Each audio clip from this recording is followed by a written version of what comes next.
President Obama sat down for an interview with New York Magazine, and he rebuked Bernie Sanders' idea to break up the big banks. Now, it's unsurprising that he would take this position, given that he perhaps had the ability to since he was president during the financial crisis, and he didn't do it. But here's what he said. It is true that we have not dismantled the financial system, and in that sense, Bernie Sanders' critique is correct. But one of the things that I've consistently tried to remind myself during the course of my presidency is that the economy is not an abstraction. It's not something that you can just redesign and break up and put back together again without consequences. Yeah, because that's what Bernie thought. There's no consequences to taking that action. So then he went on to say about the Republicans, quote, if you look at the platforms, the economic platforms of the current Republican candidates for president, they don't simply defy logic and any known economic theories. They are fantasy. The policies such as cutting taxes for the rich and erasing environmental regulations won't create 5% or 7% growth while balancing the budget. Nobody would even, with the most rudimentary knowledge of economics, think that any of those things are plausible.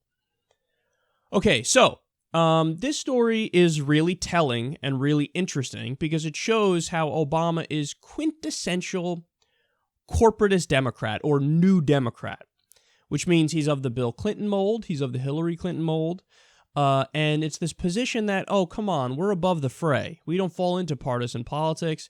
We're in the middle of the two-party system, and sometimes we agree with the right and sometimes we agree with the left, and I'm willing to critique both of them. Oh my God, look at how sophisticated I am. So the stuff that he says about the Republicans, is that true? Oh, without question. Without question. But that's easy. It's so easy to say, hey, these idiots who want to cut taxes on the rich massively and then also somehow balance the budget when that'll blow a bigger hole in the budget, they're not that bright. They just magically assume, hey, 5 to 7% growth. Why?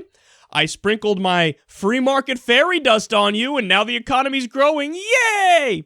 That doesn't happen. So when Obama says, these guys are fucking nuts, he's right. But notice the bargain that he's setting up here. He's saying, you know, these guys over here are fucking crazy. And then I'm not saying I dislike Bernie Sanders, because I don't dislike Bernie Sanders, but all I'm saying is that his idea, his economic idea of breaking up the big banks, I mean, this is really an abstraction, and he doesn't understand that there are consequences with a real-world economy. So the argument there is, come on, man. Pie in the sky, far left progressive, crazy liberal, and what you need to do is find the candidate who's more in my mold, and, you know, we know that at this point, he's almost just outwardly endorsed Hillary Clinton. He hasn't, but he's given the, many hints that, yeah, of course, I support Hillary Clinton over Bernie Sanders. So this annoys me because, obviously, the criticism of Bernie Sanders is dead wrong. In fact, my counterargument to Obama would be, no, Bernie doesn't think that we're living in an abstraction, and he doesn't treat the economy that way. You do! See, what Obama did is he decided, we're not going to go and really address the fundamental root problem in the system, which we should do if we really want to prevent another economic downturn. What he thought was, okay, what do I have to do to stop the bleeding right now? What do I have to do to make everything better, even if it's just window dressing and it's temporary and it's only for when I'm in office? What do I have to do?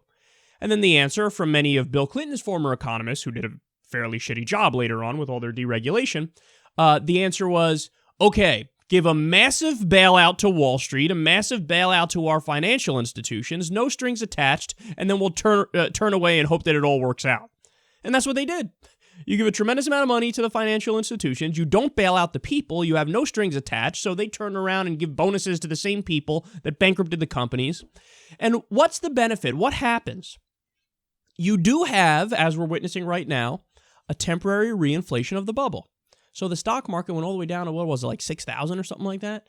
And then now it's more than doubled since Obama's been in office. Okay, you think that's organic growth? You think it's like, no, really, seriously, we've doubled since our fucking bottom out in 2008 or 2009, whatever it was. And that's all genuine, real growth. No, a stock market and nothing can grow that fast. Double in size in that amount of time? That's not going to happen. What it is it's fake growth. You went in there, you reinflated the bubble. You went in there, you propped up the same companies that made horrendous decisions and did malinvestment and cared about profit in the short term at the long-term expense of the economy. And then eventually, this system's going to go pop. System wasn't the right word. This bubble is going to go pop. So all he did was reinflate the bubble. And now, but he does get to turn around, and this is why Obama did it. He does get to turn around and go, see, economic genius. We were at whatever it was, 10% unemployment. The official unemployment number, which actually, of course, the real unemployment number is much higher than that. You got to go by the U6 or U7 number, whichever one it was. I forget if it's 6 or 7. So you basically, it's like more double that. But so now it's down to 5%, the official unemployment number. And he's like, see, I got the unemployment number down and the stock market's back up. So I know what I'm doing. Pie in the sky liberal Bernie Sanders. No, he doesn't realize that there's a real world economy. It's not an abstraction. No, you're treating it like an abstraction because you think that if you do your window dressing, that perhaps that'll work in the long run when it won't. What Bernie wants to do is address the fundamental root problems in the system. He actually wants to bring back Glass-Steagall. He actually wants to re-regulate Wall Street. He actually wants to tax the fuck out of rich people, within reason, to be clear, and then take that money and do a new deal for the American people. He's the one that's being practical here. He's the one that's being pragmatic. He's the one that understands, hey, in the short term, it might be a little painful, but we're fighting for the long-term viability and safety of the U.S. economy, and we're fighting for the American worker. So when he says, oh, come on, how can you say break up the big banks? There are consequences. That's an abstraction. That wouldn't work. Except in Iceland, for example, when they had their giant financial downturn in 2008, they temporarily nationalized the banks. And they did break up the institutions. And guess what? They recovered faster than anybody, and they did it in a way that is sustainable in the long run, whereas we did not. So, far from an abstraction, Bernie Sanders is 100% right in the real world, and his ideas would foster a better economy in the long run. But Obama did the standard New Democrat, centrist, above the fray, corporatist bullshit, where he took the middle ground and temporarily did a bailout and did a stimulus and beefed everything up, and then eventually the system's going to go pop again, the bubble's going to go pop again, and people are going to turn around, and here's the worst part of it all. You ready for this? People are going to turn around when that next downturn does happen, and they're going to go, see, the problem all along was liberal policies.